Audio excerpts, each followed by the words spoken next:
only makes sense. I mean, this is the hammer of the earth, as we read about it in Jeremiah, the 50th chapter.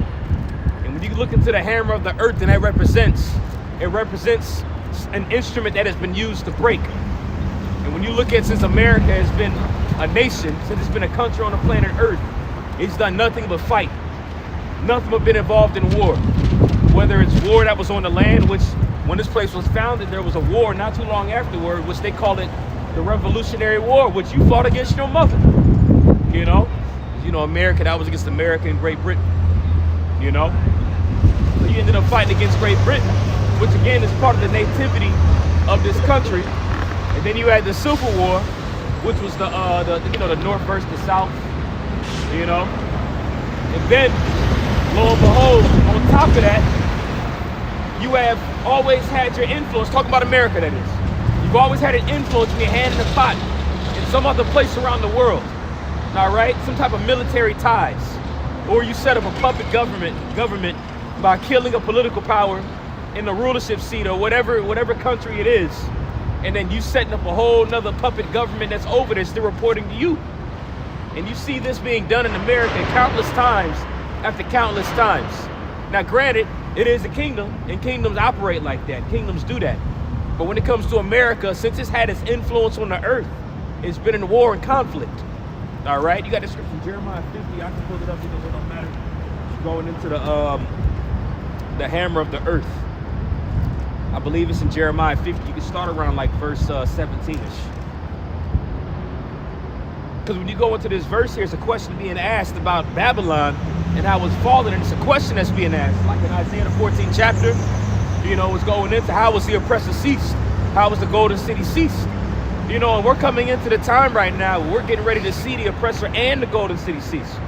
You look at countless time after countless time, we've been oppressed. They've been able to set their influence over the world, set up a whole new system in this world that's ran by technology, which when you look at this technology and that they have out here, and all the commissions that it immerses in the atmosphere, all the toxins that it spreads, they have the technology to actually have clean running technology. They have the ability, I'd rather say, to have clean running technology. You said what? Zero point energy. Yeah, absolutely. Like the video brother sent yesterday. Yep. Yeah, and Lord, with the lessons gonna be done and some interesting stuff. But again, when we know this already, Esau has technology out here to really make things clean, but he's the hammer of the earth. Not all, Babylon's the hammer of the earth, excuse me, but he's the sword. And he's been given the sword to destroy. So obviously he's gonna make things more difficult. And also too, on top of making things more difficult, he puts stumbling blocks and such in the air to make your life a living hell. And at first he would do it to come against the so-called Negro, Latino, and Native American, but now to get to us, he's willing to go through even his own people. You got it, Doc. Just to look at Jeremiah chapter 50, we'll start at verse 17. Mm-hmm. It says, Israel is a scattered sheep. The lions have driven him away. First the king of Assyria have devoured him, and last this Nebuchadnezzar, king of Babylon, had broken his bones. There you go, and that's just going into the constant, perpetual state of Israel going into captivity, which we being the Israelites are still in captivity to this day. You got it. Verse 18. Therefore, thus saith the Lord of hosts, the God of Israel, Behold, I will punish the king of Babylon and his land as I have punished the king of Assyria. And how do you think this is going to happen? What do you think Jeremiah is talking about ancient Babylon right here? Now, he mentions Nebuchadnezzar, yes. So it is a duality within that scripture. But when you read Jeremiah 49, that's a judgment that's given to Esau, Edom, and Babylon. Jeremiah the 50th chapter and the 51st chapter is a letter that's tied to Babylon in the last days, in the very end. All right? Because in these same chapters here, it goes into a place where the children of Judah and the children of Israel were oppressed together. Now, in ancient Babylon, ancient Israel, the kingdom of Israel, I'd rather say, were not oppressed in ancient Babylon. Now, granted, yeah, you did have a few scattered here and there, just as the verse did say. But the bulk of the northern kingdom, which is the nation of Israel, because again, you had the nation of Judah, which represented the southern kingdom, and then you have the nation of Israel that represents the northern kingdom. All right? Now you had the northern kingdom that was already gone. All right? Again, you had a few little remnants scattered here and there, of course, but they were gone. So when you go into this verse, yeah, symbolically Nebuchadnezzar is mentioned, and Babylon did get visited by the Persians and the Medes at the time. You can read about that in Daniel 5. But when you go into the all-out destruction of Babylon, as this scripture goes into, it's going to take place in the times that's to come. You know, that's why the books of the prophets are so important, and that's why it's like, you know, the so-called Christians can't hijack what we talk about. You know, those anti-messiahs, because they have not been given the vision of prophecy. I got you. They ain't been given the vision of prophecy. All right, they don't know it. They're not going to be able to break down Jeremiah 49, 50, and 51. They'll still tell you Esau's done away with. They'll tell you he died during the Roman-Jewish wars. You know, so when it comes to the lens of prophecy, we got that. You know, we're talking about eschatology. Okay, whatever. We're speaking about things pertaining to the end. This is not prophecy. You gonna say something? Same chapter, verse 33, Jeremiah 50:33, says Judah and Ephraim be oppressed together. Exactly. That didn't happen in Israel. That happened over here. Right, exactly. Which again is further proof that that's talking about, namely, the end. All right, go ahead. Back in Jeremiah 50, at verse 19. And I will bring Israel again to his habitation, and he shall feed on Carmel and Bashan, and his soul shall be satisfied upon Mount Ephraim and Gilead. Right. And that didn't happen in the days of Babylon. All right, well, now we were brought back to the land, but our souls weren't satisfied. Hell, we came back and built the temple, and guess what? After we built the temple, finally, after decades of building the temple, we lamented when we looked at it. Because we looked at it with Shalom. It wasn't in the form of glory that it used to be. You know, so we didn't have that same fatness of Bashan, especially back then. You know, if it was the case, then, you know, which we know the temple represents a people before the place, of course. You know, but in those days, you know, I'd rather say the days of the kingdom. Or matter of fact, I'm going to ask a question, actually. You know what? I'm going to ask a question. All right? And this goes for anybody out here. What does Bashan represent?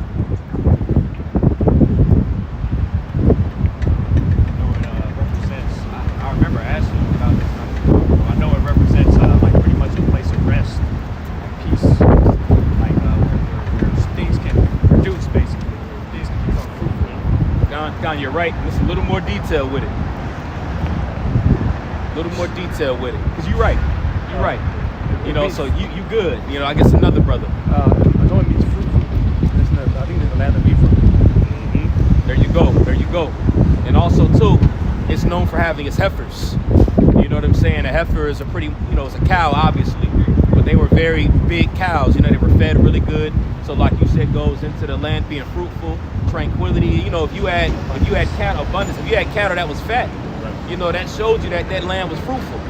You know, matter of fact, if somebody pulled it up in Deuteronomy, I believe it's in Deuteronomy chapter, it might be chapter 33. If you type in Bashan in the Blue Letter Bible, I would use mine, but we're currently recording, of course.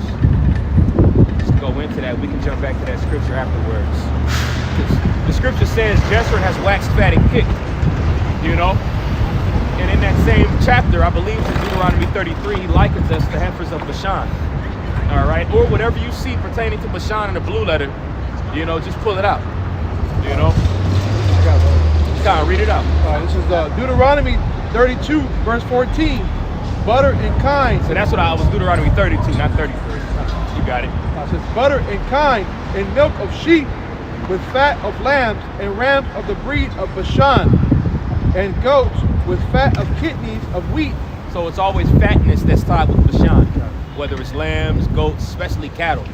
You know, had a reputation of having fat animals. All right, which is a good thing. That represented good fortune in the land.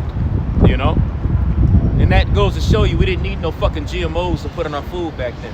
You know, they were naturally just taken care of. Esau in these days got to put GMOs and spray some pesticides over the veggies and everything. But naturally, our food was bigger because it was taken care of back then. Specifically in this area.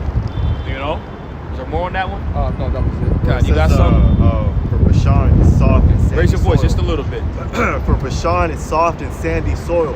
Okay. Definition to the lexicon. Got you. A little more on that? Anything else you see on that? That's pretty much it. Got you. Any other precepts? Cool, there you go. All right. One in Psalms, it goes on the Psalms, but I don't have my phone to know exactly where it's at. Well, let's type it in. Let's type Bashan in the blue letter, and let's go to it in Psalms, and then you can, we can get back to the scripture and hold it here in a second. You know, and obviously when you look at our people today, it's the exact opposite of that. But again, that scripture that the brother Sir Paul was reading a second ago is going into the kingdom. All right, and that goes to show you that it ain't talking about back then. Because back then when we were brought back into the land after we served those 70 years of captivity under the Babylonians, you know, everything that we got was given unto us by, you know, the king of Persia and the king of the Medes. You know, so we didn't have this abundance of heifers and goats and stuff. Now we did, of course, we had that, but it wasn't in what the scripture is describing right here. You know? Anybody found one? I'm not sure this is it, but this is Psalm 68 and 22. It says, the Lord said, I will bring again from Bashan, I will bring my people again from the depths of the sea. There you go, and that's actually a direct precept to what we're reading right here. You know, from the depths of the sea. It goes to show you that we're going to have to travel to one side of the earth to the other to get back into the land. Which confirms the prophecy in Deuteronomy chapter 30, going into how we will be scattered even to the uttermost parts of heaven. That verse is saying that we will be brought back into the land of fruitfulness, tranquility. You know, we be back from our diaspora. You know, you got it. Can I read one more? Yeah, please. There's a verse right after. John. So this is Psalm 68 and 23, that thy foot may be dipped in the blood of thine enemies, and the tongue of thy dogs in the same. And I just want to say that links up with Luke 1 and 71. Yeah, that's right. Now, read that again. So this is Psalm 68, 23, that thy foot may be dipped in the blood of thine enemies. People say the Old Testament's done away with. And that means that the Psalms are done away with. That's right. You know? And the promises. I was going to say, the brother just quoted Luke, the first chapter, verse 32, it goes into how Yahweh Shai is going to rule upon the throne of David. Right. You know, and that's something like the Elder Yasharam always goes into. That's something the Christians don't want to address. What does that look like? What does that entail? Right. It entails rule and pretty much, you know, jurisdiction over the heathen nations, man. Yeah. So you said that, the argument the Old Testament is done away with? Oh yeah, I'm just, you know, just as a quick little point, you know, that wasn't what we was going into, but just as a quick side note. Yeah. You know? Because if that's the case, I mean, the promise is enforced. Right, exactly. Yeah. Exactly. That means you calling the Most High a liar as well. Right. And he puts his word above his name, man. Yeah, that's right. And Yahweh Shai came to confirm that. Yep. All right, a lot of because you know, because we could easily say, well, the promise has been given since Adam, all the way down to the line of Adam, which was given on to Noah, which was passed down to our Arphaxad, which was later passed down to Abraham, and the so-called Christian will say, because we'll say, you know, to Abraham, Isaac, and Jacob, and then they'll stop at Yahweh Shai. Well, that's that way Yahweh Shai would come. Absolutely, yeah, they're correct on that. You know, but again, what he came to do was to fulfill, all right, and confirm what was written of in the past. To confirm that promise. And that fulfill was to for the law to be done perfectly. Yeah. It wasn't fault, even though there's none good than the Most High's Yahweh Shai stated. Right. So that fulfill, because a lot of people like fulfill, see, and they'll do that. See, I'm gonna eat this lobster roll. Nah, bro, that's not what that means. The word for when you use fulfill in any sentence, you don't most of the time when you use fulfill in any sentence, it means to act upon something. And you know, it don't mean something's done away with. Since you don't walk around saying, that's fulfilled. No, now if you've done something, you know, or I'd rather say like if you're acting upon something, I'm fulfilling my duty as a husband. I'm fulfilling my act, you know, my duty as a brother. I'm fulfilling my duty as a son to my mother. That means that you're in the process of doing it. You know? It's just like getting married and then you just don't protect and provide for your wife. Exactly. Well, baby, I married you, so nah, bro, the Lord don't work like that. You fulfilled your duties at all. You don't got to protect. You don't got to do none of that. We married, shit. You know, it's my turn. It's my turn to check the door tonight. If a burglar come tomorrow, it's your turn. We played the jagged edge. I just want to get married. We've done it. No, bro, it don't work like that. It don't work like that. It's solid point. Yeah, but because people, and that just further proves a lot of people just want to move away with it. That's why it states what in Matthew 5 and 17, if a brother can get it by Mushah. Yeah, brother, the law. Let's bring out his real quick. Oh, you want his? Okay, cool, for sure. I don't know if this tie into it, but Ezekiel chapter 39, verse 18. Ye shall eat the flesh of the mighty and drink the blood of princes. And what that's going into ultimately is us in the kingdom and rulership. You know, that don't mean that we're looking to be cannibals in the kingdom. The flesh of the mighty goes to pretty much, you know, the belongings and such of the Gentiles. You know, that's what that's going into. You know, it's like Yahweh Shai, you know, people tried to throw a vampire doctrine in there at one point. Jacob bugged out when Yahweh Shai says flesh of my flesh, blood of my blood. They're like, bro, that's not, you know what I'm saying? Salaki. Oh, no, go ahead. No, go ahead. I'm sorry. No, and that's where people will take it if it's not properly broke down. You know, if things are not properly broke down, that's why the Lord set up particular men. Right. That's right. And your issue is those particular men happen to be what? So-called Negroes, so-called Latinos, so-called Native Americans. That's your problem. Because if it was Edomites up here doing it, they're like, oh, they're a little controversial, but I can see where they're coming from. You know what I'm saying? You'll work with that. Yeah. But if it's Jake, they're gonna do anything they can to negate that. Right.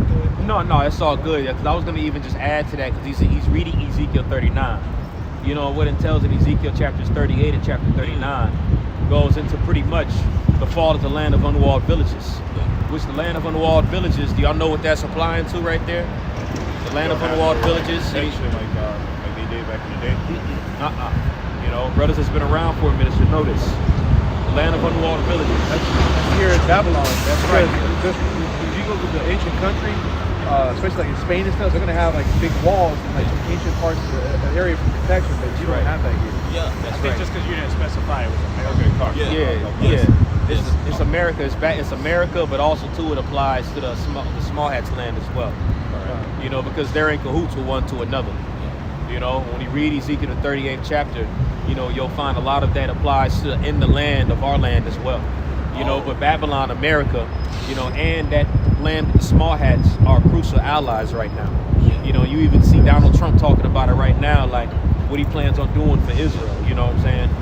So, you know, that's what that's going into in Ezekiel 38, judgment against the land of unwalled villages, which applies to Babylon and the Holy Land, which those gutter rats rule.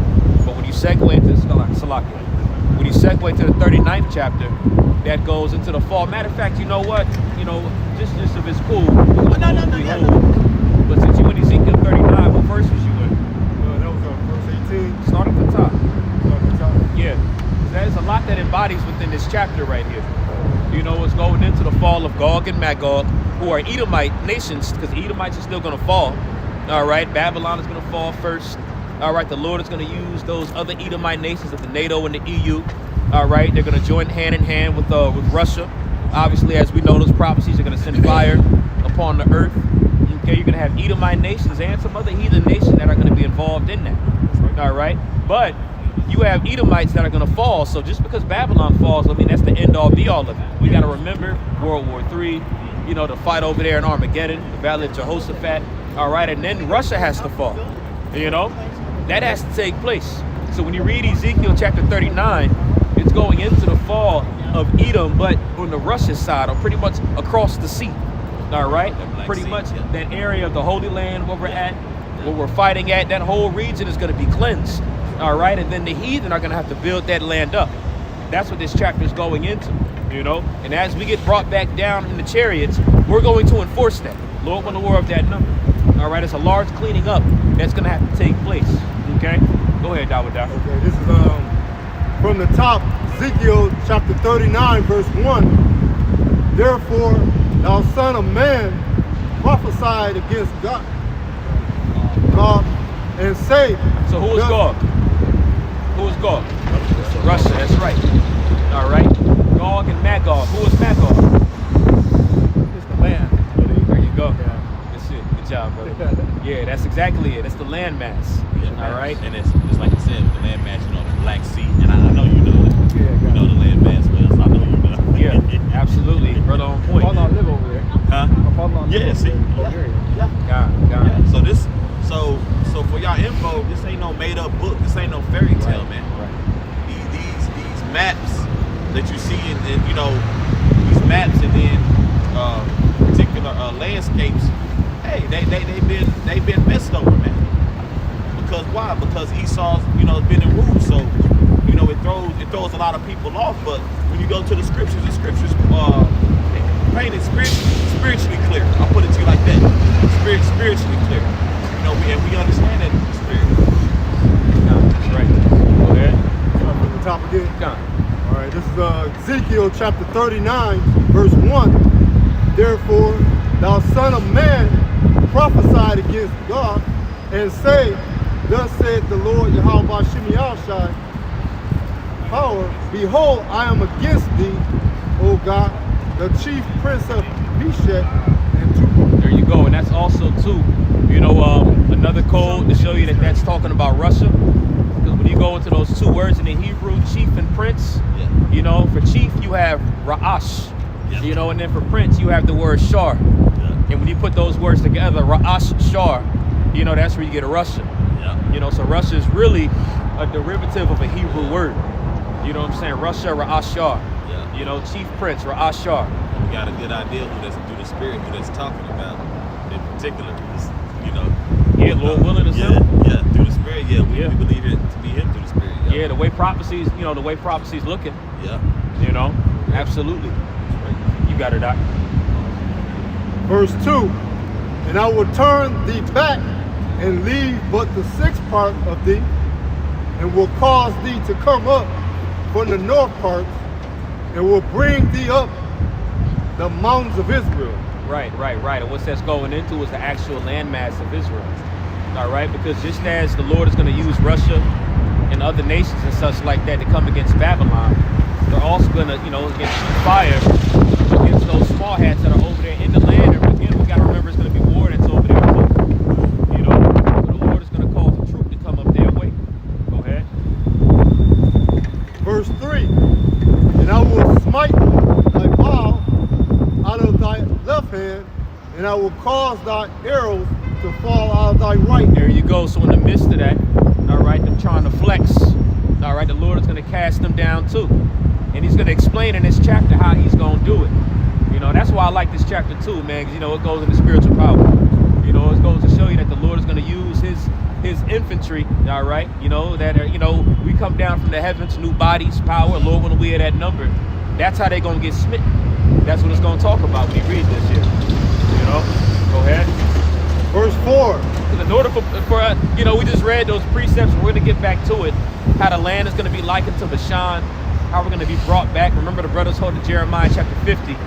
You know, how you had these wicked rulers that are here.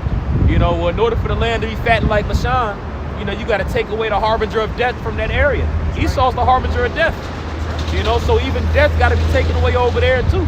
Now we're swallowed up in victory through Yahweh Shai. You know, through his influence, his rulership on the earth. Yo, the wicked of the earth are going to be plucked up. So if we're of the elect, we're going to be partakers within plucking the wicked niggas up, man. You know, defeating death, the man of death. And that's going to start with Yahweh Shai, which is why the scripture says in Genesis 3 that the seed of the woman will bruise the head of the serpent. That starts with Yahweh Shai. You know, I know a lot of times it's broke down and it's going into Israel. It's true. But in order for Israel to do that, it takes a hero of Israel, which is Yahweh Shai. That's right. You know? You got it out. verse 4, thou shalt fall upon the mountains of Israel, thou and all the bands, and the people that is with thee. Now, do you think that applies to the Israelites in the kingdom in that? No. That's not talking about us, bro. Go ahead. It's going to say it when you keep reading. And the people that is with thee, I will give thee unto the ravished birds of every sort. There you go. Just as you read it in Revelation, the 19th chapter. All right. So just as the judgment was given to Babylon about that, it's also given to them over in the land. The only difference is in the Holy Land in that area, it's going to be replenished. It's going to be rebuilt up, you know, but it's going to receive the same desolation that's going to be received over here. Okay, go ahead. And to the beasts of the field to be devoured. Keep going. Verse 5, and thou shalt fall upon the open field, for I have spoken it, said the Lord Yahweh Bashim Yahushua. Remember, and keep going. But it's a prophecy that's given unto Gog and Magog. Remember, he said, "Son of man, speak this prophecy against Gog." All right, so this is pertaining to Gog and Magog. Okay. Verse 6. So he says, "Thou shalt fall upon the open field." It's all good. Thou shalt fall upon the open field. All right. So it's giving you an in-depth judgment to those military forces over there, because this goes to those people that try to say Russia and China. Russia and China is going to be the next kingdom and rulership afterwards. No, right here, this is going into right after Babylon falls. So okay, if you want to say 20 minutes after Babylon falls, they're gonna have their time, cool, whatever. Say that facetiously, of course. You know, don't take it for face value. You know, but they're not gonna have their time. And this chapter here goes to show you that it ain't gonna be no day, because you got certain so-called Christians that'll say Gog and Magog is Russia and China, when it's just Russia. But this chapter goes into the fall of Russia. You know, just as the previous chapter goes into the fall of Babylon and the land of the small hats. You know, so it still goes into the fall of them. They're not going to have their time to rule, man. And the Most High has them set up to really usher in our kingdom. That's it. Yeah. Well, that's what this chapter's going into. Yeah. That's right. Yeah. That's literally what this chapter's going into. That's the spirit, Quan. Verse 6, and I will send a fire on Magog and among them that dwell carelessly in the isles. There you go. I will send a fire in Magog. And how is that fire going to come? It's going to say it. And they should know that I am the Lord Yahweh. So by the way this fire comes, they're going to know it's the Lord. All right? Now, mind you, in Babylon, it's going to be nuclear missiles flying and such, and that's man-made artillery. You know, but it's going to be fire that's going to be coming over on that side. And when the fire comes, they're going to be like, oh, snaps. Yo, this is the Lord. This is the Lord, man. You know? Go ahead. Verse 7. So will I make my holy name known in the midst of my people Israel. Go ahead. And I will not let them pollute my holy name anymore. And that just goes to show you, you know what I'm saying? That land is going to be cleansed out.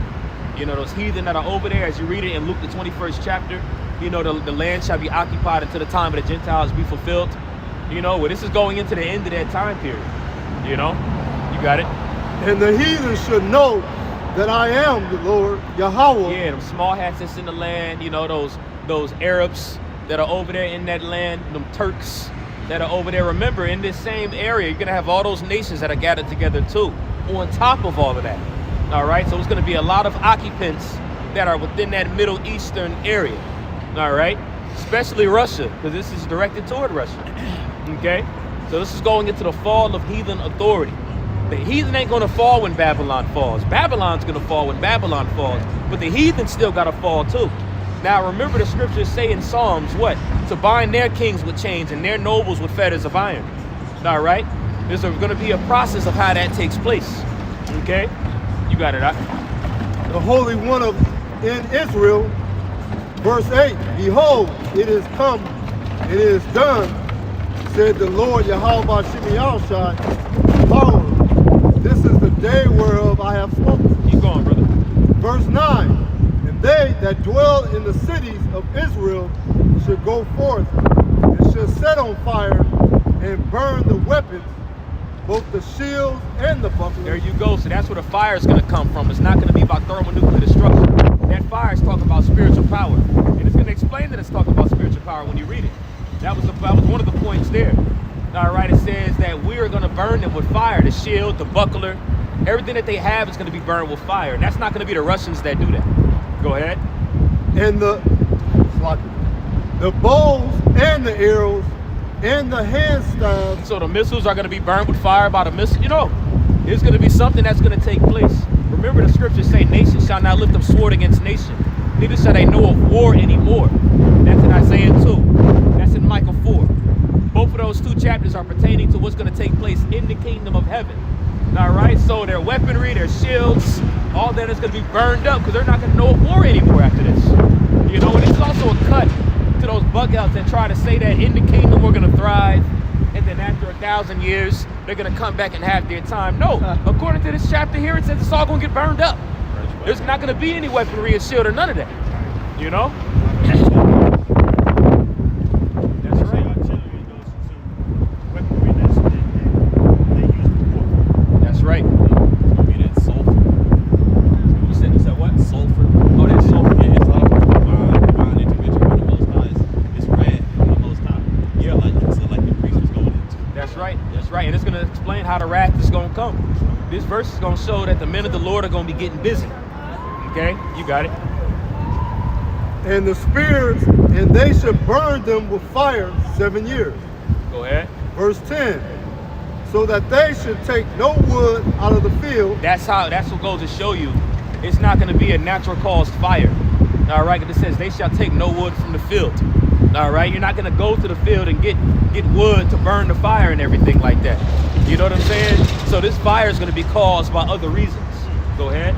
Neither cut down any of the forest, for they should burn the weapons with fire. There you go. They shall burn. So where do you think the fire is going to come from?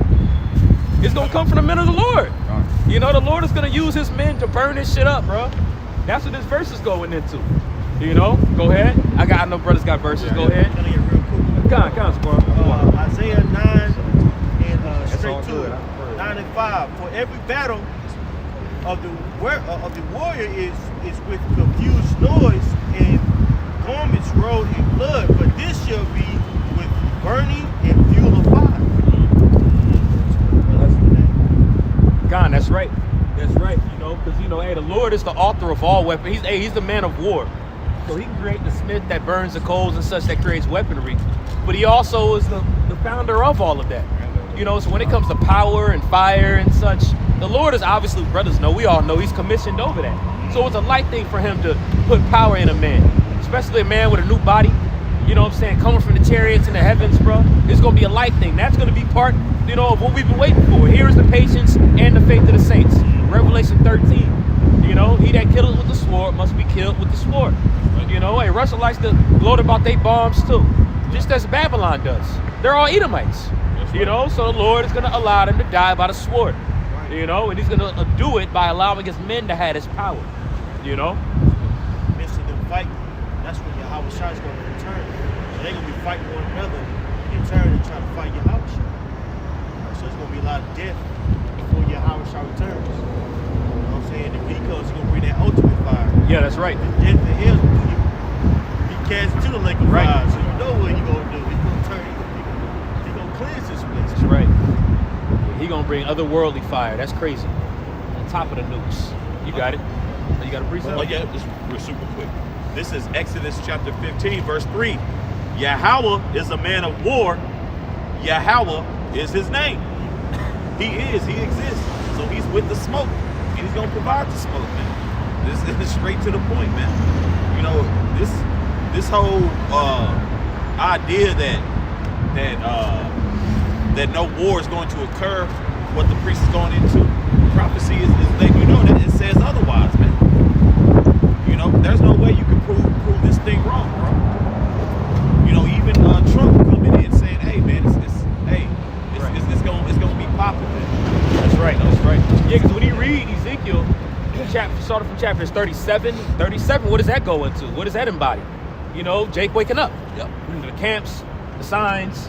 The preaching. Following chapter goes into the fall of the land of unwalled villages. How the Lord is gonna, gather the nation. They're saying Russia, Gog and Magog put hooks in their jaws. So right after the Lord allows his word to come out and be dispersed to the four corners of the earth, the spirit that's gonna be on Gog and Magog, which, this cat Putin right now was kind of looking like the chief over there. That boy. He that boy right there. He ready. He with the smoke. Yeah. Remember y'all from way back. Yeah. But as soon as his word was being brought out, the spirit that was put in Russia was being brought back. Yep. And what's that going to segue to? War and chaos. And then it segues to what we're reading right now. So it can't be 1,000 years after we're in the kingdom. Yeah. Because when you read Ezekiel 38, it's right after 37 when we wake up. Yeah. So we wake up. What happens afterward? It just jumps right to after the kingdom in 38? Yeah, 1,000 years later. I'm like, wait, we didn't even get to the deliverance portion yet. We didn't even get to that part yet. So that just goes to show you that's going right afterwards. It's a domino effect. Ezekiel 37, Ezekiel 38, Ezekiel 39. They all segue right after each other. You got it, Dawah Doc. This is verse 10 again from the top. So that they should take no wood out of the field, neither cut down any of the forest, for they should burn the weapons with fire, and they should spoil those that spoil them. There you go. It's going to be like spoiling, so it ain't going to be nuclear. Obviously, missiles are going to be shot on that side, but this is going into the cleansing of the land. This is going to be how the land is going to be cleansed. So it's saying that we're going to burn them, but it's not going to require any wood. We're going to spoil them. So that goes to show you it's going to be fire burned on them by power, because they're going to be spoiled at this time. To bind their kings with chains, their nobles with fetters of iron, spoiling, that's what's going to take place. Go ahead. And rob those that rob them. There you go. Boom, rob those that rob them. Give me that. You got it. Said the I know you Lord, still hold something, Yahweh bro. Bashim Yahushai, power. Hold that. Go ahead and bring a precept out, bro. Baba Kasha. This is Jeremiah 51 and 20. Thou art my battle axe and weapons of war. Break it down too, All right, and the battle axes are talking about those when we come down from those chariots. Abarat Sawi part of that number. For with thee I will break in pieces the nations, and with thee will I destroy kingdoms. Going into Russia and all these other nations that are going to get destroyed when we come back down. Solid precept.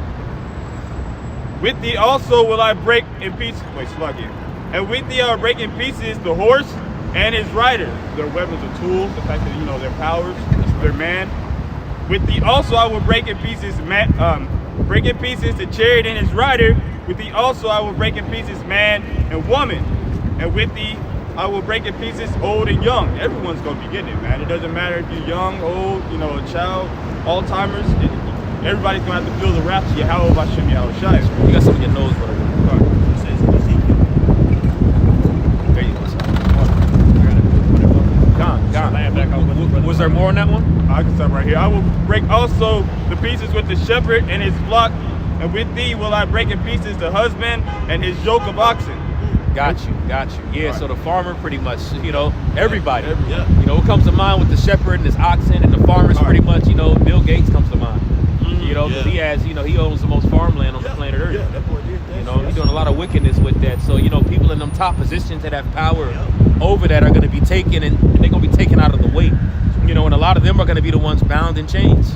And as you said, that battle axe, what represents that spiritual power and such, that's going into, just to add to your point, that's going into the nation of Israel, the elect of the nation of Israel that are bestowed with spiritual abilities to be able to take down these wicked powers that be.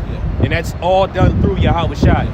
You know? And if I may preach, you know, the Vikings were like some of the most ruthless ancient soldiers that they ever were. Like and the main weapon that they used was a battle axe. Right. It's so much maneuverability that you can use with it, slaughter a lot of people, kill a lot of people. Right, man. That's right. Those that use the battle axe were called berserkers. You know, in that time. You know, the Lord is going to go berserk on these people, bro.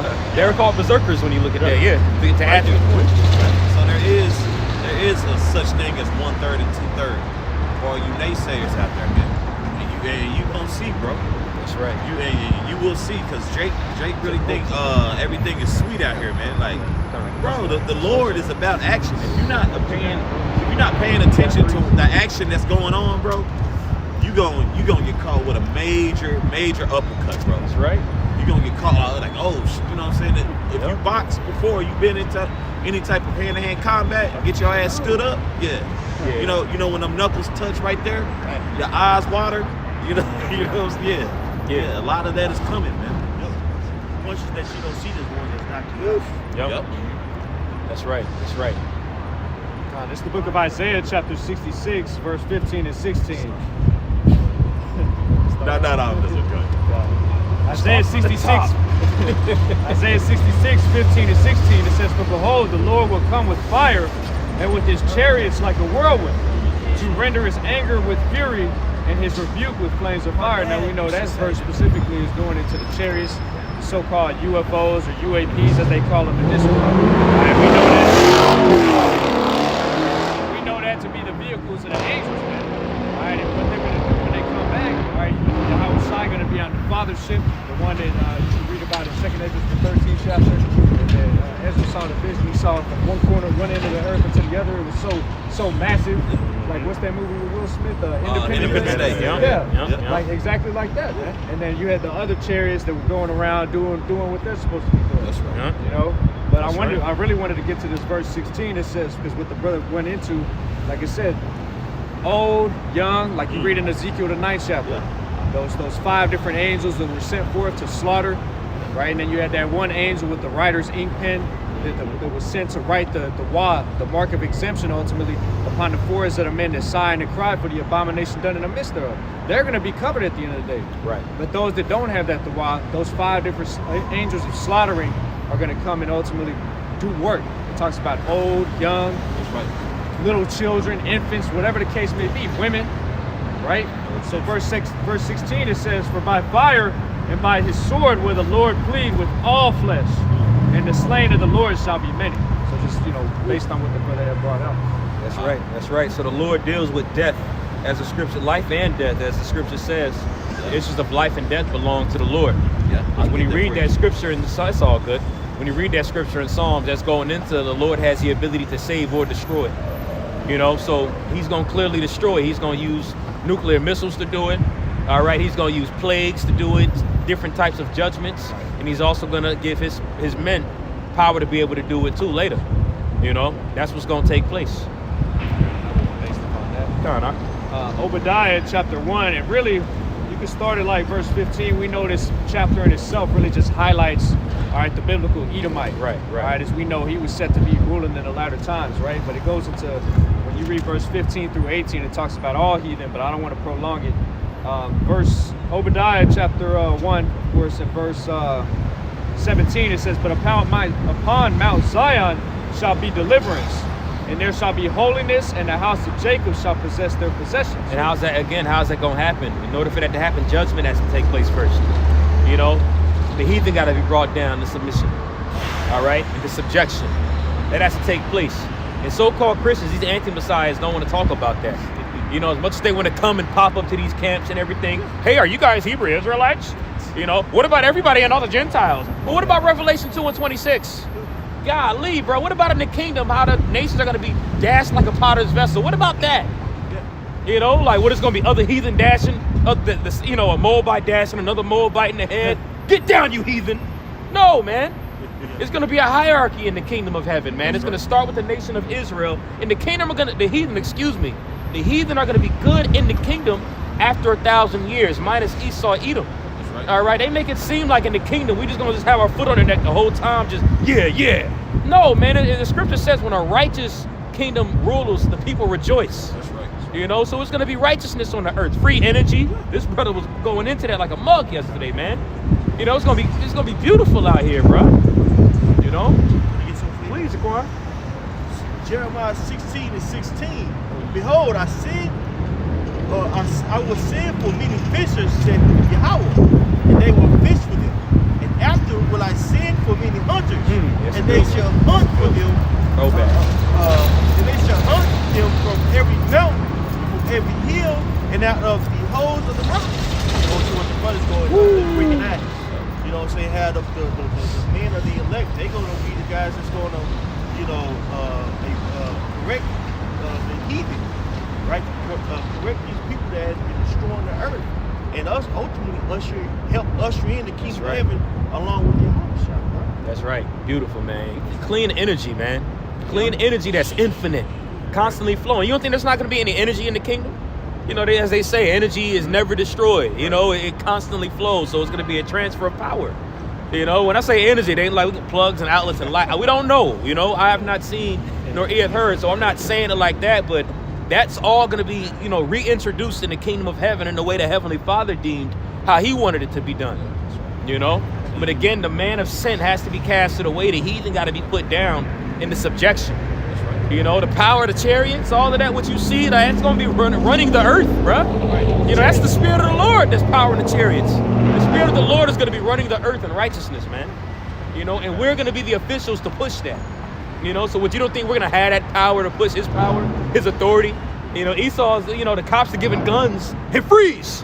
You know, shoot, you don't think the men of the Lord's officials they're going to have power to, you know? Exactly. Like, come on, bro. Yeah. We're going to be given that power, bro. Everybody's been conditioned to just to accept filth.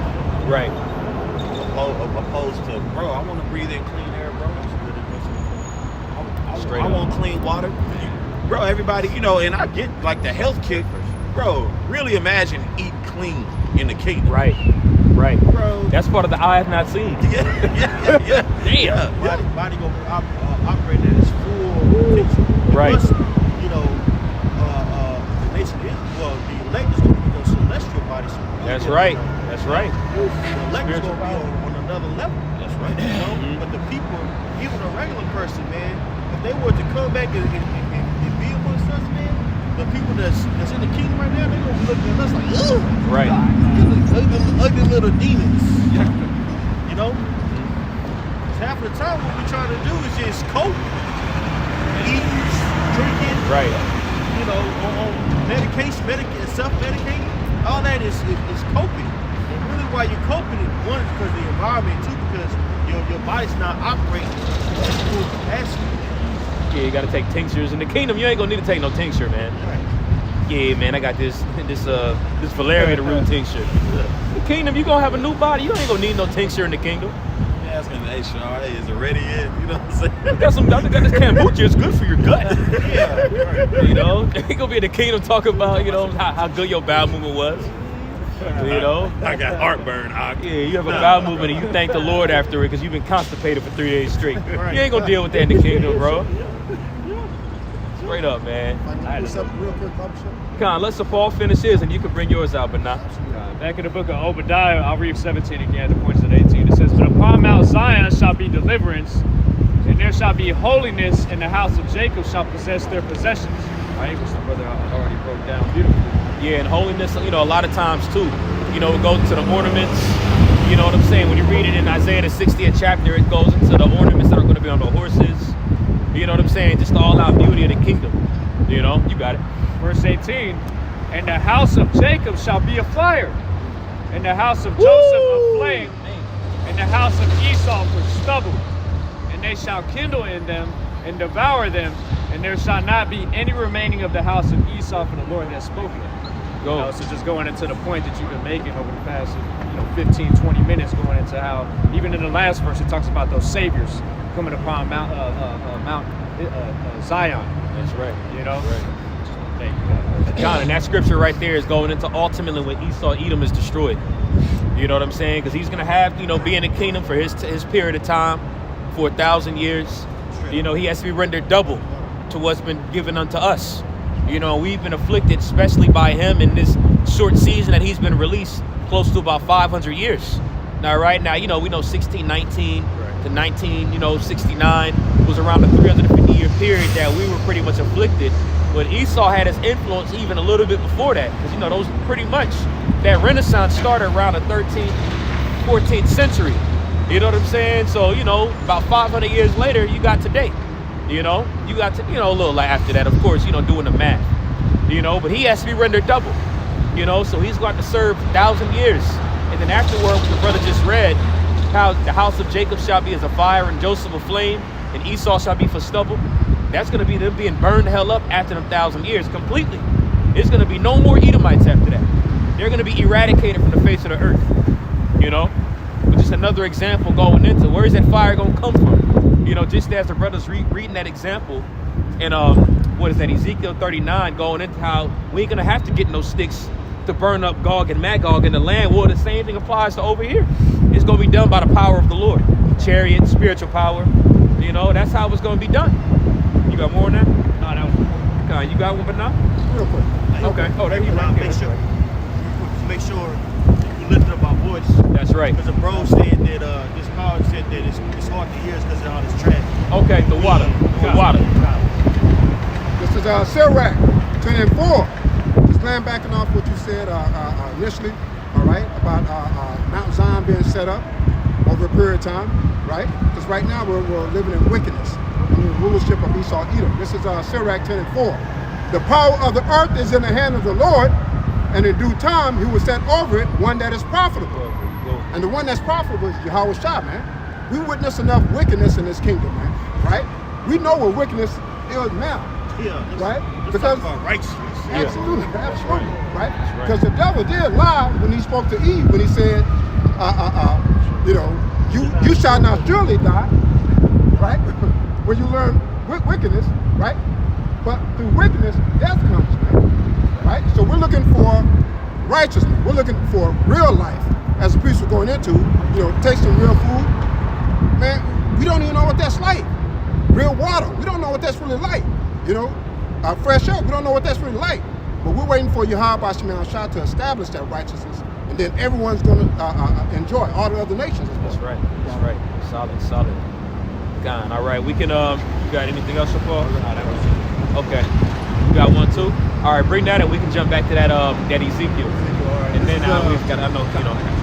Luke chapter 12, verse 49. This in the NLT. I have come set the world on fire, and I wish it were already burning.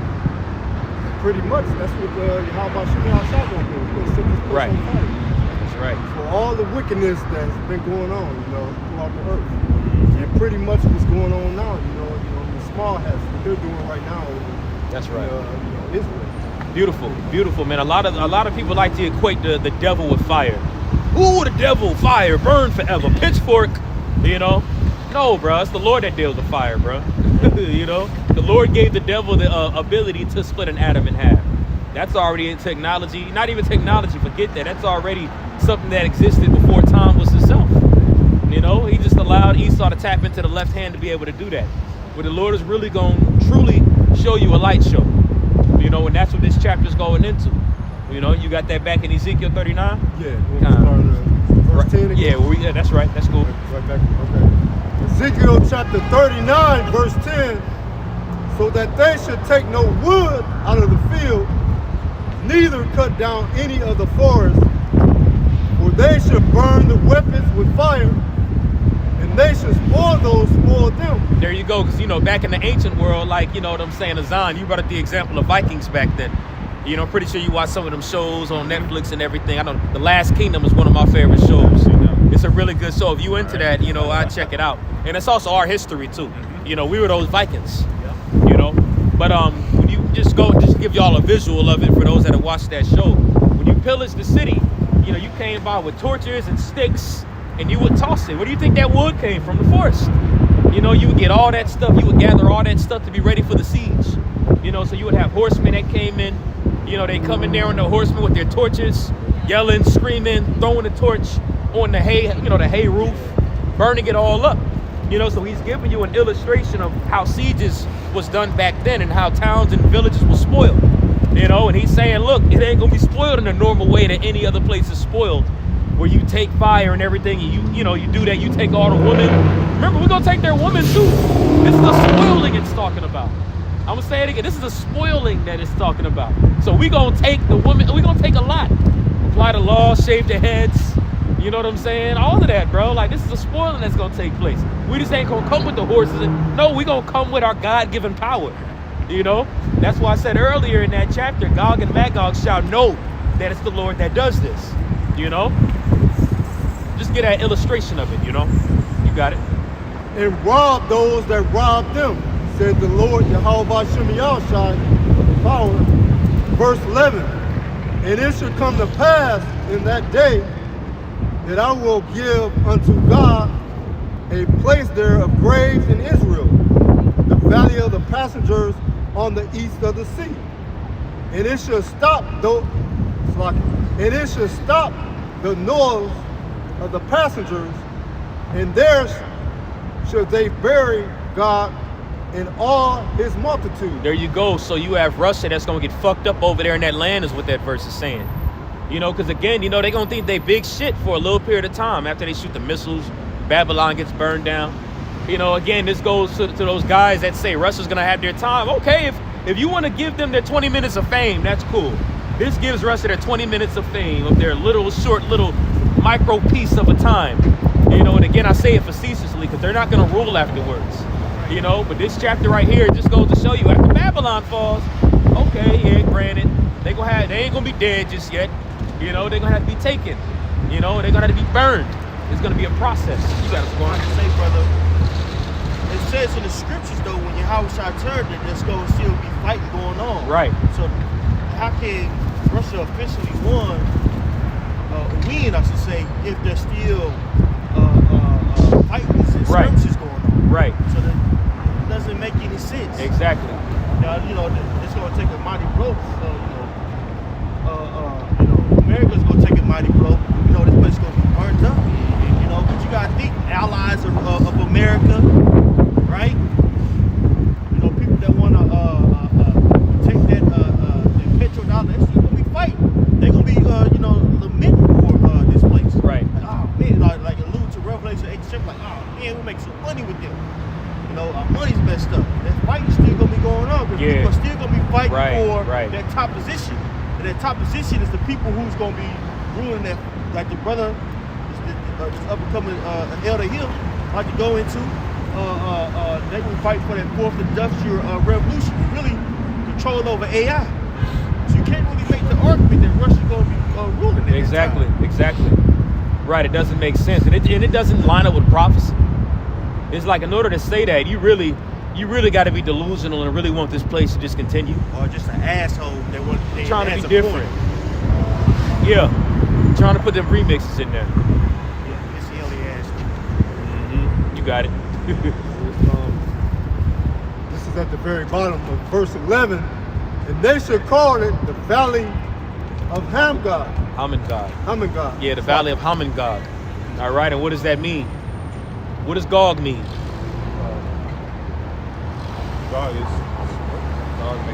Russia. What does Gog mean, though? It's Russia, correct? Mountain, right. Okay. Hamengad. That means burnt mountain. Okay. You know, so that right there is going to be pretty much the memorial of the remembrance of Gog. You know, this burnt mountain. You know, it's going to be them niggas. That's what that's going into. That remembrance is going to come again by way of them being dealt with by the Lord. All right, sending fire. All right.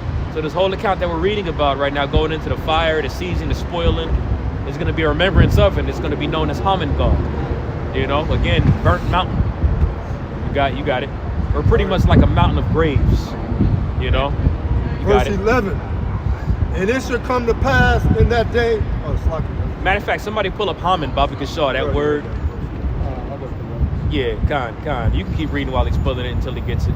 All right, Slakia. Verse 12. In 7 months shall the house of Israel be burying of them, that they may cleanse the land. Now, you think it's going to actually be Israelites that are going to be burying them? No. Just because it says the house of Israel don't mean it's going to be us. We're going to have servants. We ain't going to be touching no fucking dead, but we ain't going to be touching that. We ain't going to be putting to work. Yeah. We are not going to be working in that breaking day. the law. No. You know, you touch a dead body, then you're unclean. Right. I think it's for a day. If I'm not mistaken, Slacky was going off. But we're not gonna be breaking the law, bro. Nah. Nope. You know, that's why it says it's gonna be perpetual employment. That's the same chapter. That's right. Okay, there you go. Yeah, that's the spirit. Yeah, bro. That's exactly it. I got the word Haman. Okay. Yeah, the Hebrew is Strong's H 1995, a Hama 1, and it goes into a murmur, roar, growl, tumult, confusion, abundance, a great number. Okay. I believe there's another definition of it. I watched the video of this a while back, but it goes into like represent like graves and death and burning. But it's all good. At the end of the day, ultimately, you know what I'm saying? It's going to be a remembrance when this is done by how the the battle axe of the Lord is going to do this. And it's going to start with Yahweh Shai, of course. You know? You got it, brother. All right, verse 13. Yea, all the people of the land shall bury them, and it shall be to them reon the day that I shall be glorified, said the Lord Yahweh B'Shem Yahushua. And again, it's going to be the heathen doing it. You know, the people of the land. It's not talking about us. You know, it's going to be the heathen that are going to do that. And it's going to continue to go into that the more this brother reads it. You know, and again, all this has to apply before we enter into the kingdom of heaven. This has to happen and take place first, which is why this is being read. You know? You got it, bro. Verse 14. It's the point. And they shall serve out men of continual employment. So what you gonna hire another Israelite? Look, brother, you know what I'm saying? I know you ain't of, you ain't of the 144,000, but you ain't as high as me. But can you go in and do that real quick? No, bruh. It's gonna be the heathen that's gonna do it. The people of continual employment are going to be the heathen. All right. Matter of fact, really quick, I got a quick precept. Yeah, because employee means slave. That's right. Yeah, so Solid point. So when you hear us talk about slavery, hey, it's going that continual employment. It's going to be slaves for Yasharala. We ain't gonna be the Israelites not gonna be slaves because we're supposed to take those who made us slaves. You know what I mean? That will allude to Isaiah the 14th chapter. So it can't be talking about Israelites. It's talking about heathens. Heathens are gonna serve, and we're gonna be over them overseers, basically, directing them to clean this place up, man. Right. This is Isaiah chapter 45, verse 14. And thus saith the Lord, the labor of Egypt and merchandise of Ethiopia, and of the Sabians, men of stature, shall come over unto thee. So it's even making mention men of war, men of stature. So these people that are known, like it says, Egypt, Ethiopia, and the Sabians, like these are people that are known for their stature. You know what I'm saying? And it says, they shall come after thee in chains. They shall come over and they shall fall down unto thee. They shall make supplication unto thee, saying, surely God is in thee. Right. And there is none else, there is no God. Right? They gonna see the power of the Israelites, and they gonna bow down. Yep. They gonna say, look, you guys are obviously the rulers of the world. When they, especially they see the elect come down with their glory, and so they gonna follow in line, because you gotta think this place is gonna be in disarray, man. Right. The earth is gonna be. People are gonna be looking for answers. The elect are gonna have the answers. That's right. The elect are gonna come down. They gonna get their assignment from Yahweh Shai, come down, and they gonna cleanse this place. You know. You know? No, sorry. The Sabians, are those the Ishmaelites? Is that correct? Or? I thought that they were Israelites. No, the Sabians, I've heard different things. I've heard they were Hamitic. Man, one of the apostles mentioned, I think Apostle Rama mentioned it recently. Yeah, Lord willing, you know what I'm saying, it'll be shared. Because I think there was something along the lines of they will be given to the hands of the Sabians. Or something Yeah. Like that. I forgot what scripture. Right. Because I remember one scripture saying, like, the Sabians not gonna pitch their attention when it was going to the Arabs, if I'm not mistaken. I think that's what I heard. Okay. Okay. South of, You just looked it up? Arabia. Okay. Yeah. Con, the water. Yeah, Yeah. those Sabians, they was the ones that ended up burning Job's shit. Oh. Yeah. Yeah, Yep. because they say it's an ancient Semitic people. Okay, for sure, Yeah, for sure. South of Arabia. That's, you know, they say it's unclear though. That's what I heard, you know. I just Googled it, you know, for edification. The Sabians were an ancient people who lived in the kingdom of Saba, in which is now Yemen. They were known for their wealth and trade and are considered the founders of South Arabian civilization. Okay, so I said Ham, Salakia, you know what I'm saying? But they're men of stature, you know, they had to be men of stature though, for sure, in order for it to be mentioned, Right. you know? A lot of those Yemen people from That's Yemen, right, they Yemen. look dark Yemen. skinned, That's right. but they're Arabic. Yeah, well, Yemen. Ishmaelites. That's know? it. God, the water, solid points. God. Go ahead, This is I'll start at the top of verse 14. And they should serve out men of continual employment, passing through the land to bury with the passengers that remain upon the face of the earth. So in the kingdom of heaven, or when it's being established, I'd rather say, because this is this establishment of it. You know, this is the nativity of it, I'd rather say. But you're going to hire slaves to do that shit. You ain't going to be burying nothing. And the Elder Yatzak posted a precept on the comment board, Shalom Zaquan, pretty much of that law. And it's in Numbers. Just going to pull it up real quick. This is in Numbers chapter 19, verse 11. He that toucheth the dead body of any man shall be unclean 7 days. 7 days. Yeah, yup. The water, yeah. Elder. Yeah, the water's Zaquan, the water, Elder. Yeah, so it's 7 days. So you were right. So in the kingdom of heaven, you got Israelites that are going to be cleaning dead bodies and being established unclean 7 days. No, it's going to be continual employment. And those are going to be the heathen that are going to do that. You know, shit, it said what? We're going to rob them that rob us. Well, guess what? Shit, we had to be the ones that clean up they bullshit. Right. They going to have to do it, bruh. Shit, they going to get all of that, bro. Everything that they had to do, they going to have to do it, man. In righteousness, that is. Not the weirdo shit they had us doing that they was on. Fuck that. You know, but everything lawful that you can think of, how it's going to be lawful, they going to get that business, man. They going to get that work. So, if I may just add on to your point. Come on, Malak. Like you said, we're going to be unclean for 7 days, not be able to go back into the kingdom. Right. Just stuck outside the kingdom for 7 days. 7 days. But it said for 7 months, we're going to have to be cleaning these bodies up. So it's for 7 months at a time. You know, you're going to be constantly unclean for 7 months straight. All right, cool. It's time to go into the kingdom now. In a new body, by the way. A sinless body. Like, come on, bro. It don't work like that, man. You know? You got it, huh? To cleanse it after the end of the 7 months, so they serve. So afterwards, by the way, you got Israelites that say all this applies afterwards. After the kingdom, the heathen are going to come back. So after all of that, we're already established in the kingdom 1,000 years, right? Then we got to be unclean again to clean up these bodies. No, bruh. the more as you understand the scriptures, the more you see how far off these guys are, man. You know, and we say that with humility because we've been given this understanding from the heavens, you know, through the teaching of our apostles and our elders. You know, with the Wadi Habashim Habashah for that leadership, bro. Because they taught us humility. You know, understanding of the scriptures and to be humble with it. You know? You got it. Verse 15. And the passengers that pass through the land, when any see a man bone, then should he set up a sign by it, to the buriers have buried it in the valley of Hamon. Because that's how you're supposed to do it. Back in the ancient world, you think people just pick the body up. No, they would have people assigned that would have to put a mark by all those bodies. When it was war that took place back then, how do you think they found and identified their own and took it back?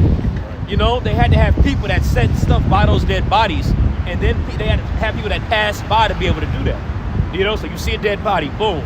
And that's a job, like, that's an employment right there. That takes work. Again, it says that's gonna be 7 months where that happens, man. So this is like, you know, a job in the kingdom that the heathen are gonna have. This is one of the first jobs the heathen are gonna have in the kingdom. You know, cleaning the land up. You know, and it's gonna take 1,000 years, by the way, totally for everything to be rebuilt and reestablished.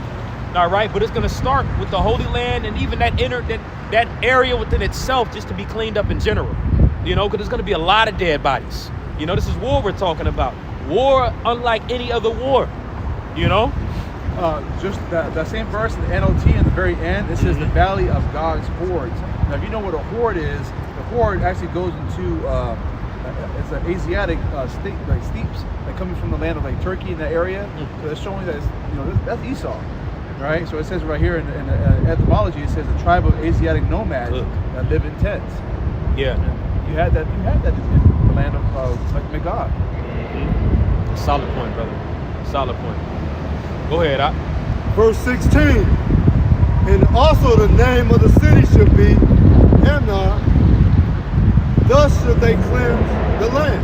Yeah, and they gon', especially the employees, you think that they ain't gonna remember that shit? It's the reason why that's gonna be the day. You know, that every day coming into work, they getting ready, waking up, walk over there and clean everything up. Hey, bro, do you know what that word Anna is? What word? It's in the city would it be named Anna? Oh, Hamongog. Hamongog? Yeah, that's Hamongog, right? Hamongog? Oh, that's another word. Another word. Oh shit. Okay, Salakia. Hamona?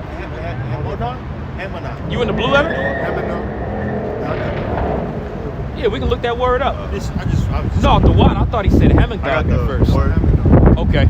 You got the word? Yeah. H1997. It's Hamawana. It means multitude. The name of a city to be founded to commemorate the defeat of God. There you go. There you go. That's it. That's gonna be a remembrance. So them people going to work, they gonna remember that shit. Yeah, this is definitely where we was working. Yeah. You know, this is where God got fucked up. They gonna remember that shit. Like when you go to work and everything, like an old job you used to have, and you pass by that mug. Woo! I remember them days, man. That when I was a cable technician, man, them crazy stories. You know, it's gonna be remembered. You know, but now again, it's not even gonna just be through the employment. I say that, you know, as a joke. You know what I'm saying? But just generally, it's gonna be that much death that it's gonna be a remembrance of it. You know, just as Babylon, the remembrance of Babylon is gonna be remembered by how fucked up it is, and it's gonna be nobody to live here. That's gonna be the remembrance. Well, the remembrance of that area is gonna be about all the death. You know, it's gonna be a large spoiling that takes place over there. You know, you got it. Verse 17. And thou, son of man, thus said the Lord, Yahweh Shemi power, speak unto every feather fowl and to every beast of the field. Just as it was read in Revelation the 19th chapter, pertaining to over here. All right, go ahead. Assemble yourselves and come, gather yourselves on the earth side to my sacrifice. To my sacrifice. Come to the great feast of the Lord. That's in Revelation 19. You know? So that shows you where that's going to apply at too. You know? Go ahead. That I do sacrifice for you, even a great sacrifice upon the mountains of Israel. There you go. Because again, you know, a sacrifice is made a sacrifice through the act of fire and cleansing. You know? So again, we read it earlier, how they're going to be burnt the fuck up. They're going to be burnt the hell up, and it's going to smell real good to them fowls. It's going to smell real good to them buzzards, them flying animals that love flesh, and they're gonna come and they're gonna eat. All right, go ahead. That ye may eat flesh and drink blood. So the brother right here initially started off Ezekiel 39 and reading that verse. You know, I just wanted to kind of just break that down, going into what that's going into. All right, because yeah, we shall eat the flesh of kings and such like that. You know, but that's namely going into the fowls as well. You know, because earlier it was mention of, you know, how we're gonna pretty much enjoy the kingdom, which that applies, but that's really going into the fowls. You know, but that's pretty much it on that one. You know, we can jump back into what we was reading earlier. You know what I'm saying? You got a quick one, but not? No, I'll just land back and Okay. I'll, just meditate in the spirit, man. The Most High created everything for a purpose. So like, as you saying, the buzzard, the crows, they're going to serve their purpose as far as cleaning the earth, right?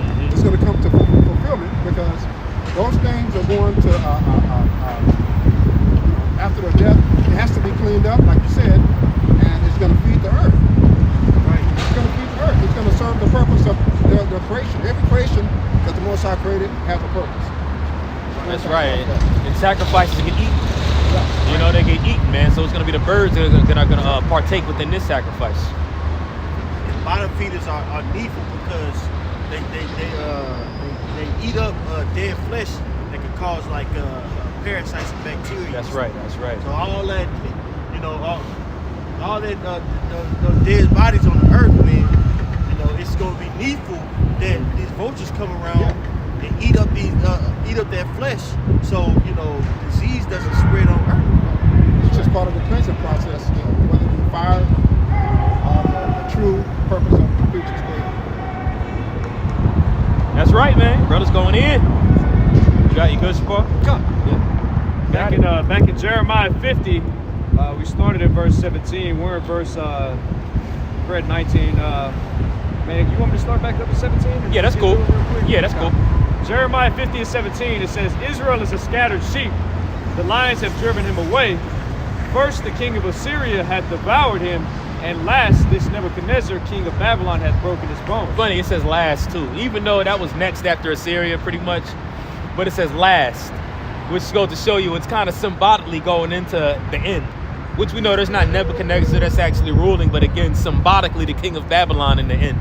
You know, just like Isaiah 14 goes into the fall of the king of Babylon. So it's here, it's like he's using Nebuchadnezzar as like a code and format to the king of Babylon in the very end, you know. But he did experience Nebuchadnezzar too, so he's obviously going into what he saw and experienced, you know. But again, Jeremiah, when you read 49, 50, and 51, that's going into the fall of mystery Babylon. All right, Babylon the Great in the last days, you know. Verse 18, it says, Therefore thus saith the Lord of hosts, the God of Israel, Behold, I will punish the king of Babylon and his land as I have punished the king of Assyria. And I will bring Israel again to his habitation, and he shall feed on Carmel and Bashan, and his soul shall be satisfied upon Mount Ephraim of Gilead. There we go. We just broke that down earlier. About an hour ago, we broke that down.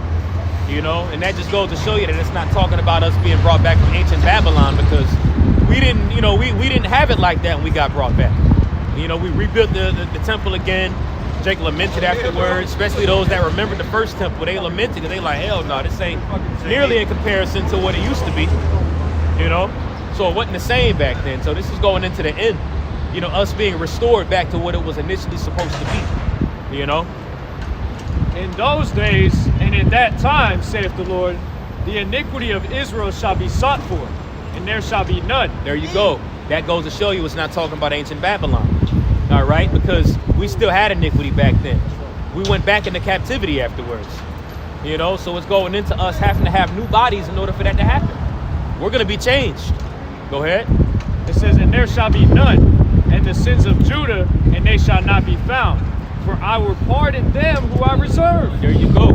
So the sins of Judah is not even going to be found. Now earlier in Jeremiah 17, it goes into the sin of Judah.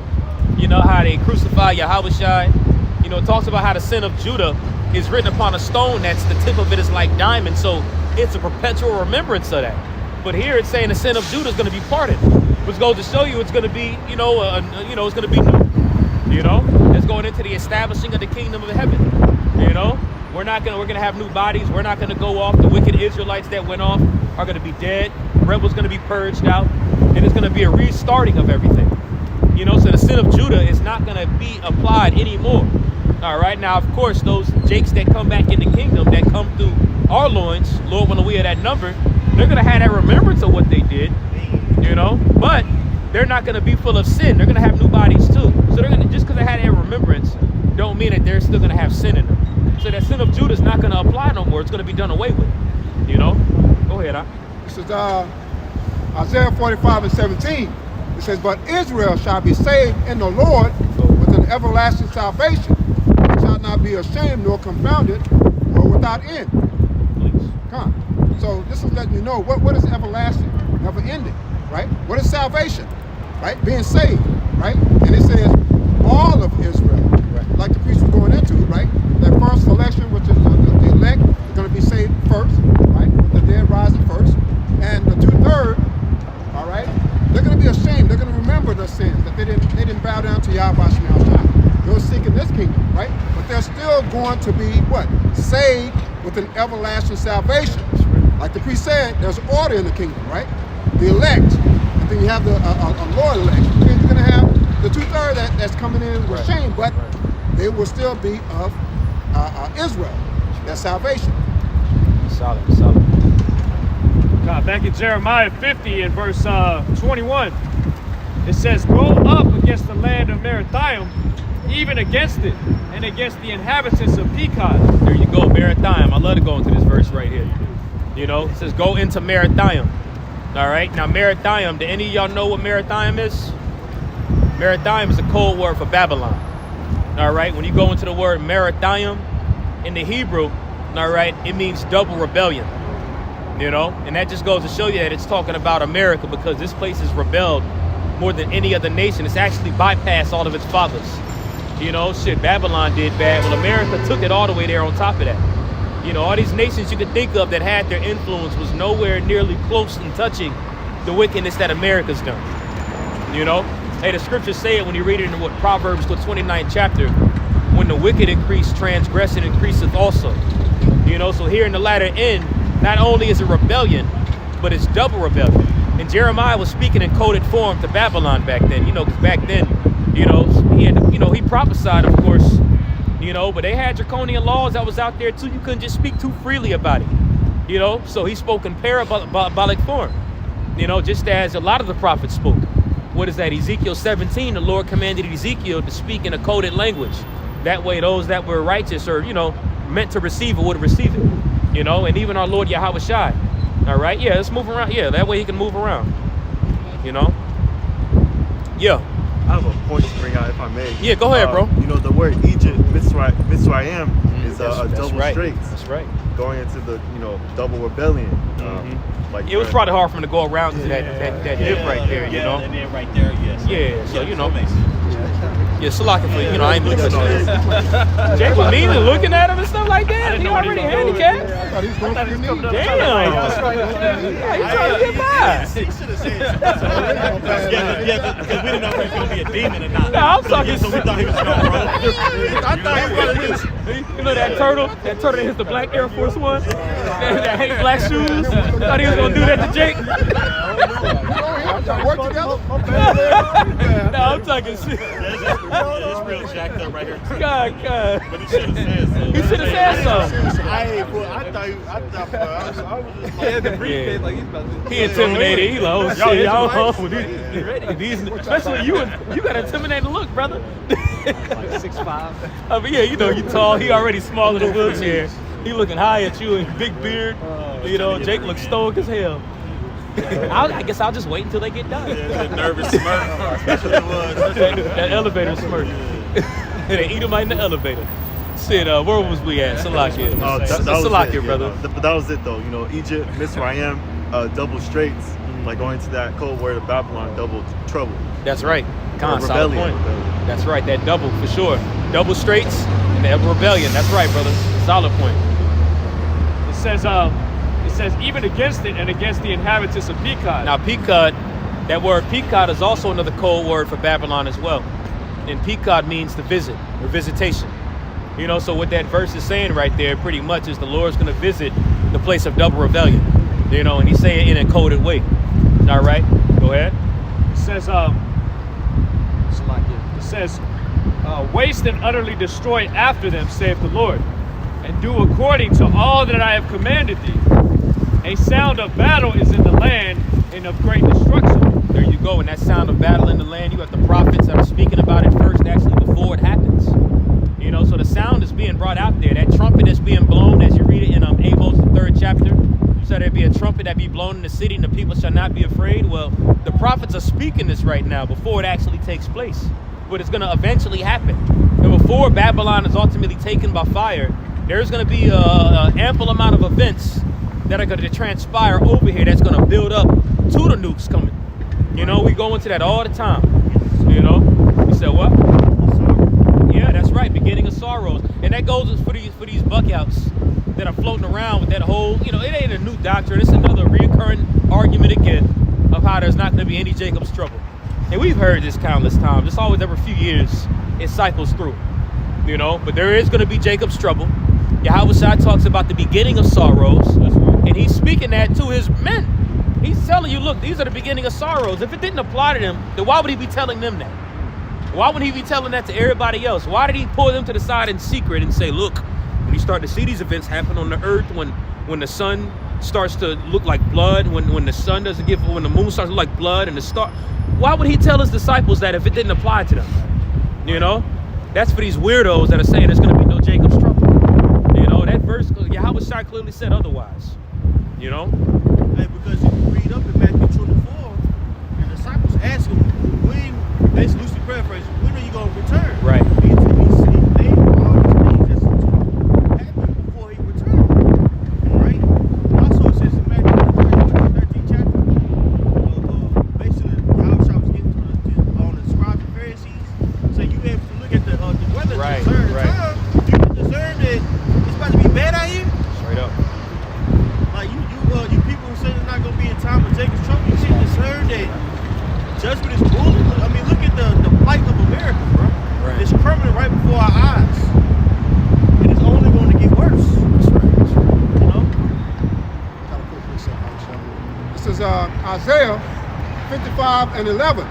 So shall my word be that goeth forth out of my mouth, and it's going out, you know, the mouth of the prophets, man.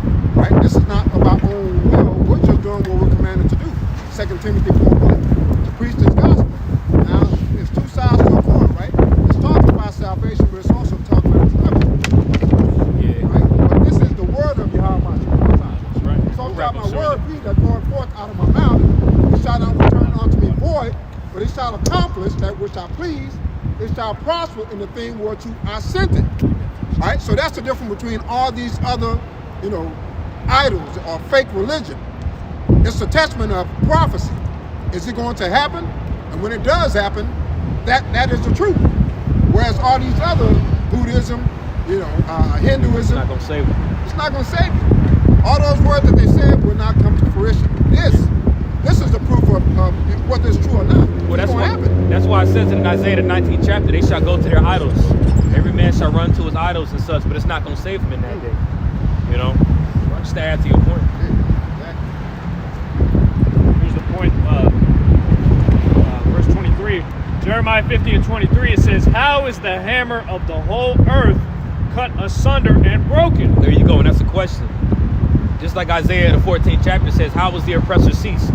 How was the golden city ceased? When you look at America and its time that it had its rulership, and we're talking about from a carnal perspective. Obviously, we know how to look at it spiritually. We know the prophecies pertaining to it. But let's say you're not in the truth.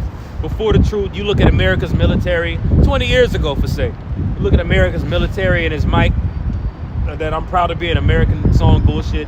That whole fucking red, white, and blue energy. Yeah. You know, they push that energy that ain't nothing gonna happen to them. You know, and they're known for their military.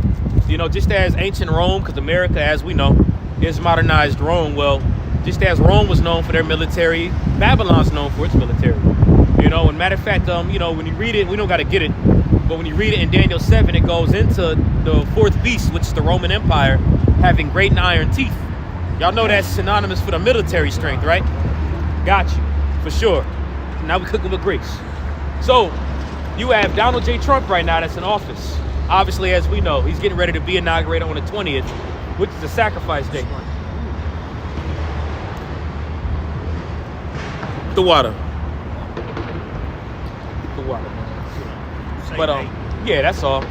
But nevertheless, you have Donald J. Trump that's getting ready to be inaugurated on the 20th. And he already chose his cabinet. We're already very much aware.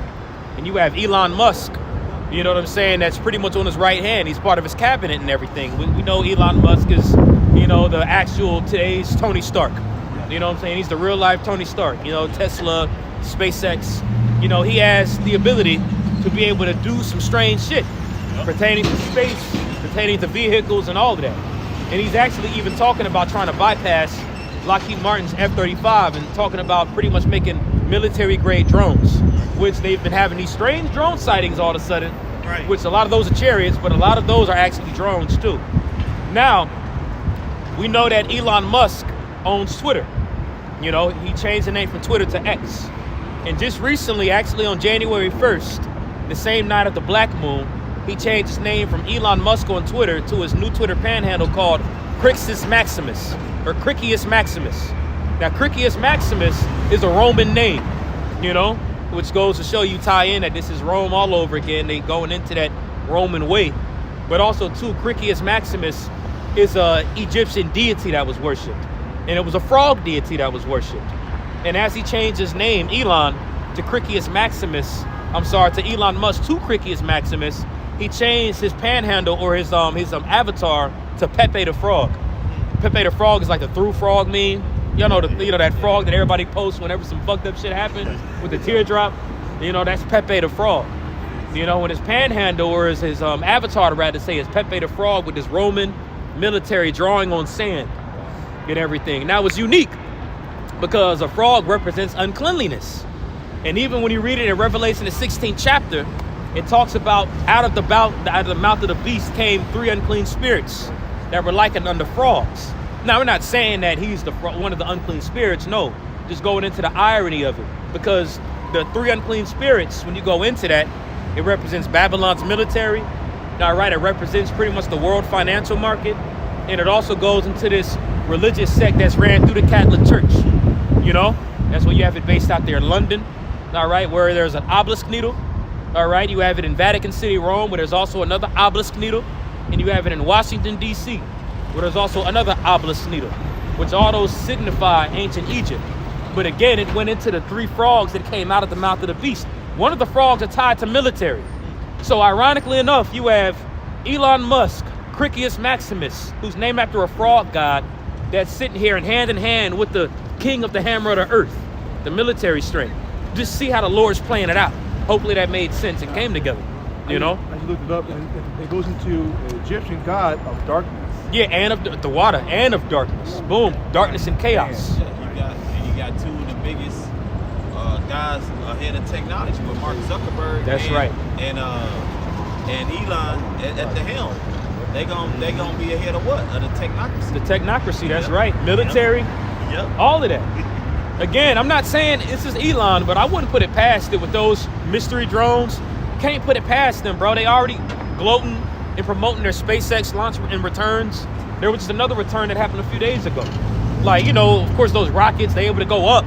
But now through Elon's technology, which is the Lord that gave it to him, obviously, but them rockets come back down just as they came up. So you can imagine in their hearts how they feel about who they are. Well, we're like, God, we not only can we go up, but we can also descend. They can ascend and descend now. You know, so their mind is all type of pumped up. Got our boy Jeff Bezos. Another one. Didn't they just do a test run for another one of his space? Oh, really? Yeah, another one of his spaceships. See? They're not playing around, bro. They Nah, not playing, bro. Yeah. It's a lot that's getting ready to happen. Our Passover's on a blood moon. Yep. It's on a blood moon, the Passover. Our Passover's on a blood moon, man. Wow. Here, the Lord is working like crazy in overdrive, especially the beginning of 2025. You know, but again, hey, that's tied to that visitation, man. But just going into it, the brother brought up the verse. How was the hammer of the earth broken in pieces? You know, that's going into Babylon or America's military strength. How was America broken in pieces? Damn, this is the same place that went all over the world instead of embassies. It's the same place that everybody wants to flock to if they want to be somebody. If you want to be all that you can be, you're going to join American military.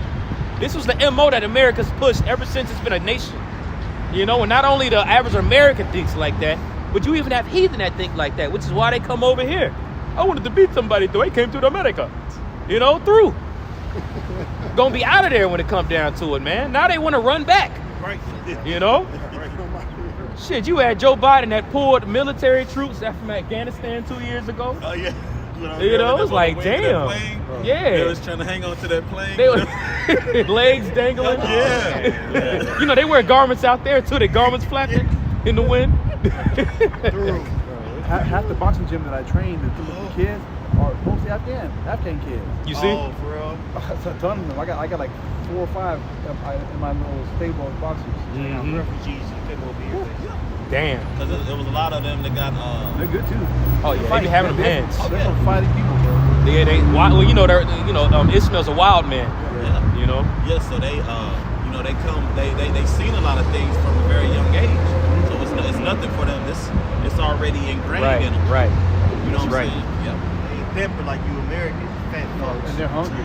And it's real hungry. Gone. That's right, brothers. We got any closing precepts? It's about 1:53, so you know I believe the point was made through the Spirit. You know, any closing precepts or anything? Gone. That's a bet. You know, well, hey, Lord, well, this is edifying. I know the title said it's going to get cold out here. Plan on going into the, you know, what's getting ready to happen. Well, we did. Yeah. You know, at the end of the day, so it's going to get cold out here. So you know, for us brothers and you sisters that believe, you know, just stay strong. Keep the main thing, and don't be no bitch ass nigga. You know, pray the Lord don't make you a whole ass nigga. You know what I'm saying? Because it's gonna get very dark out here, and when it gets dark and the squeeze gets tight, true intentions get revealed too. You know, so just pray the Lord keeps the spirit of comfort on you, of saneness, of having a sound mind. It's just gonna get crazy out here. You know, starting with myself. That's my prayer. You know, just spreading the love. But yeah, hopefully this was edifying. We want to give all praise, all honor, and all glory to Yahweh, Ba'ashem, Yahweh Shai, Ba'ashem, HaKadosh. Double honors to our apostles and our elders of Great Millstone that do rule well through the Holy Spirit. Peace and blessing and salutations to you elect who are scattered throughout the 4 winds of this earth, fulfilling your lots in all truth and all sincerity. Shalom, shalom.